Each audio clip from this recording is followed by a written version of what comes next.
Hi everybody, it's Madeleine Black here and we are back with fabulous Louise Beech for another Beech and Black on the virtual sofa.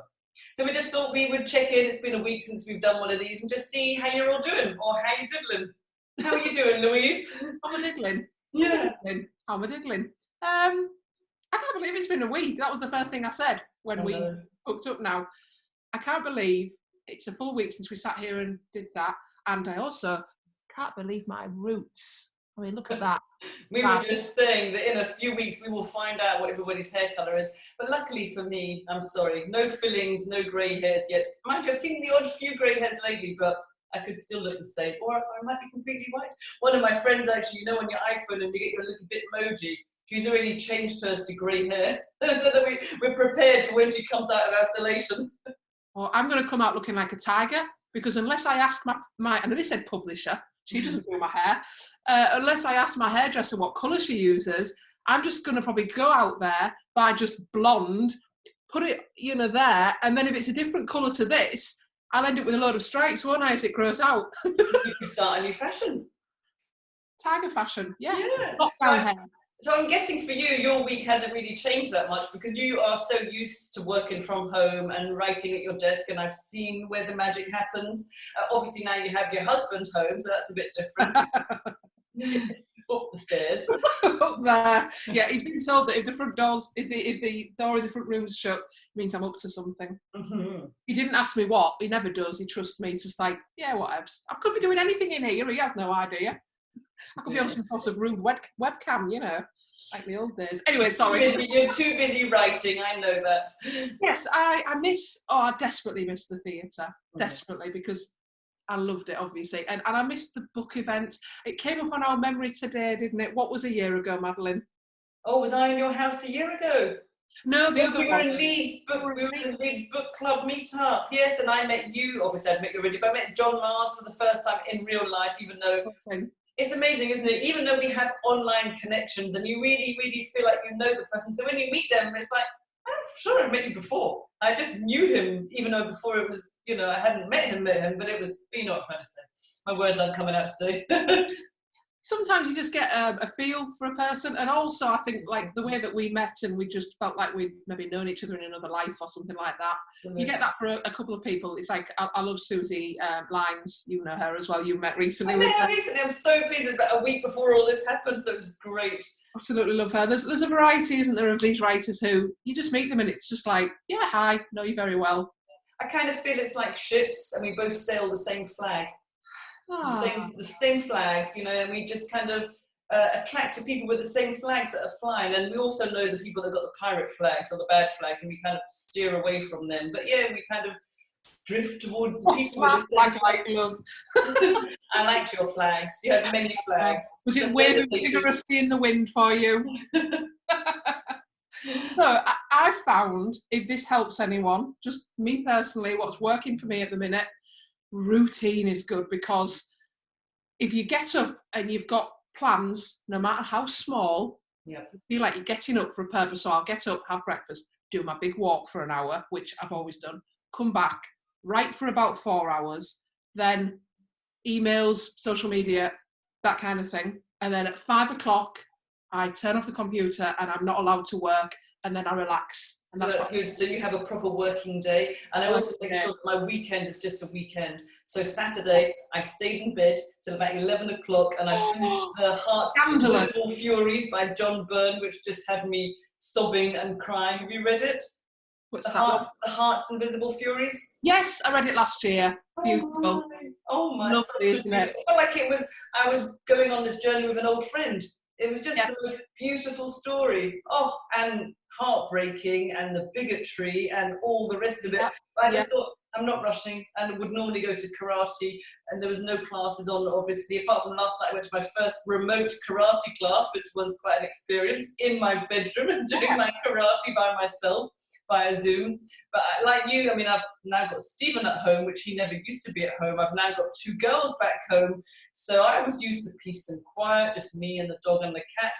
And I realised I was really okay with my own company. Me too. Really okay.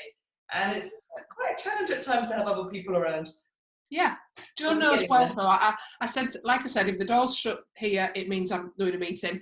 If he comes down and I'm on the computer and I've got my music on, that means I'm writing, and he's beginning to know that not to even really say anything, because if he pulls me out of it, it's hard to get back into it. Yeah. So he knows now. At first he didn't know, and I'd just be like, eyes, like. I just had to go with the flow, because I'm trying to do a little live every day on Facebook about 11 o'clock, and sometimes the door goes or the dog barks or somebody pops their head through the door. Are you recording, Mum? Yeah. But you just, I know it's a lot of change really, isn't it? Maybe not so much change for you, but yeah, it's different. We've not got it so bad, have we? I was on my walk yesterday and I saw a friend of mine across the street, and she stayed there and I stayed there. And she said to me, I'm reading How to Be Brave again. She said, do you realise what a good lockdown book that is? And I hadn't thought of it. Isolation in the boat. Yes. Well, isolation with a lot of other people. Well, we don't want to put these spoilers out, really, do we? Well, they would have been very hard to socially distance on there, wouldn't it? It would have been, yes, but yes. Not. But it occurred to me that, wow, there's a lot to be learned. And if I have a bit of a down day, do you know what I now do? I think, well, I've got food, I've got water, I've got warmth, I've got a roof. You know, I'm okay. I think about him on that. Women and children, that home is not a safe place. Or I think of all the people on the streets, where are they going to go? Because they rely on people, you know, begging and getting money and food. No one's out. I've got a gorgeous home, plenty of space for 4 people. We're not going to starve. I've got a garden. I can walk. I live in Glasgow, which is Glasgow, green city. You know, we're maybe walking a lot further, like an hour and a half, 2 hours a day, but I can get to any park I want to. I'm okay. I'm not suffering. You know, we're just asking people to stay home and watch Netflix, really, you know, but we're not really struggling in any way with it. But yeah, a lot of people, it's going to be very difficult.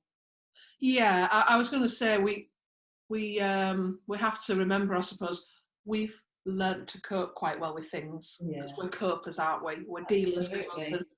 We've got some techniques, haven't we? We've learnt some stuff over the years, whether it's professional, whether it's just personally. So I suppose we're quite well equipped, aren't we, to deal with this? But I, like you say, I feel so sad for anyone who's maybe not quite so well equipped to deal with it. But even so, you know, I remember the very first time I spoke, I met this lovely man called George Hill from Corby. He was ex-military, British Army, and he told me that whilst every day may not be good, there is good in every day. Oh, I like that. We should maybe conclude. Isn't that lovely? So nice. And so I guess it's really important now to look at what we do have rather than what we don't have. Yeah, yeah. You know, really appreciate it. Maybe tell me the nicest thing that has either happened or you've done today then. Well, speaking to me. This morning, instead of doing my cardio exercise, I did cardio dance. My daughter came down, she goes, as in darts. Dance. I thought you said darts. I thought you Eric Bristow in our presence. I thought it meant lobbing sticks. Not that. Boogie. Dance. And so my daughter came down and goes, Mum, love it, not dance. Dance. Oh no, it's going to be snow again, isn't it? Dance. Snow and snow. And Stephen and I just had a lovely moment in the back garden. I was sweeping up the leaves and he got the leaf blower out. We haven't had that togetherness for a long time. I know. We're wild. Wild in the Black household. I know. What can I say? How about you? What's been your little thing today that's gone, oh, I wrote a nice blog which I've just shared about some of the most enjoyable lockdown books. Some that are themed with isolation, some that are just pure escapism. Because a lot of people online, understandably, I'm the same to be fair, have said they've actually found it hard to concentrate on reading. Yes, my reading mojo, I know. Yeah. I hope to help maybe people. There are a few books there that maybe help them find it again. Yeah. No, it isn't. It's hard, I think, because we get so distracted and we get so sucked in by the news, by all the fake posts, by all the things we could be doing, shouldn't be doing, and it is very magnetizing. So I think it's really good if we can, and I know I'm guilty of it. I'll only watch the news at 10. To try not to listen to too much of that stuff. Only get your advice from the World Health Organization. Don't listen to if you gargle every 15 minutes, or if you can hold your breath, if you can do this, because all of these things are rubbish, and it's all these scammers picking on vulnerable people, even at this time. It's awful. Also, don't listen to Trump. Don't listen to anything he says. Unless you want some comedy. No, well, exactly. And now, sadly, it's even worse in America than anywhere, isn't it? Shocking. I think that could have all been prevented if he had not been so cocky, saying, "Oh, we've got one case, we'll be fine." No. But it's like really not having your feet in reality, isn't it? Yeah. Well, he's a narcissist, Madeline. Yeah. I think officially, as in he's a narcissist. But we all need to stay as grounded as possible and keep with the truth and just keep with our own honesty and what we know. Just stay grounded in as possible. Don't listen to the numpties. Real in your hometown. I can't wait for the day when we can do a real Beech and Black on the real sofa rather than a virtual sofa. That's what I miss. That's what I really. It's great to be able to do this, but I miss hugs. I miss contact. I walk to the end of my mum's drive on my walk, and she gets to her front door, and she just goes like that and gives me a virtual hug about 10 meters away, and then I carry on. So I do miss the contact with people. I didn't realize how much I hug people, but I obviously am a big hugger. Yeah, me too. Me too. I have to make do with Joe now. I know. No, not that I know I've got to make do with Joe. I've got to make do with Stephen. But yeah, hopefully, maybe out of all this we'll become better humans. Maybe I'm going to appreciate my freedom so much when we can just go and do what we want. The little things, like Saturday night we played Rummy Cub, the four of us, and then we played Monopoly till I got bored and didn't want to play anymore. But we didn't put the TV on once that day. We all sat together and we just played games. We had a lot of cocktails because the youngest one's 18 now, and it was just fun. We just had fun. And I think, when was the last time we all did that? Sat down and played a board game. Oh, I'm kind of a little bit envious because no, you can't have your kids there. And I feel for anyone. I've got a couple of friends who live on their own, and I'm like, that's where I think it would be hard, where you have no one. Absolutely. But I did a blog or a vlog, as they say, last week, and I said even though we are practicing social distancing, we don't need to be socially distant. No. So even if you're by yourself, reach out, join a group, join a virtual choir or a quiz group or something. Stay in contact with anyone. The good thing is if people are alone, they will be used to being alone as well. Yeah. You don't always think it's not always a bad thing. Yeah, you're right. They live alone for a reason. They've possibly chosen to be alone. Yeah. So we can't always assume it's a bad thing. And they're very used to their own company. But yeah, it's hard for a lot of people. Yeah. No, you're right. Mm-hmm.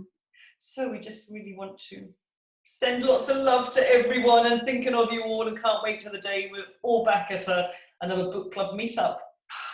Can't believe that was a year ago today, how the world has changed, huh? Gosh, yeah.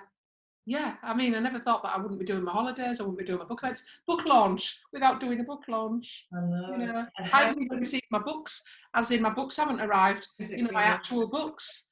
So I'll be doing a book launch holding the proof copy in 2 weeks if they don't come. I don't know, we'll see. And how quickly we get used to words as well, like social distancing. Coronavirus. A few weeks ago, none of us had heard of these words, and now they're all part of our normal everyday language. Yeah. Words, they're powerful. Yeah. Huh? Anyway, you keep writing. You keep reading, you keep sharing, you keep talking to us. I'll keep talking. I'll never stop talking now. It took me a long time, but I won't shut up now. I was just going to say, now she's found a voice, you're not taking it away from her. No. All right, my love. I will see you next week for another Beech and Black on the virtual sofa. Bye for now.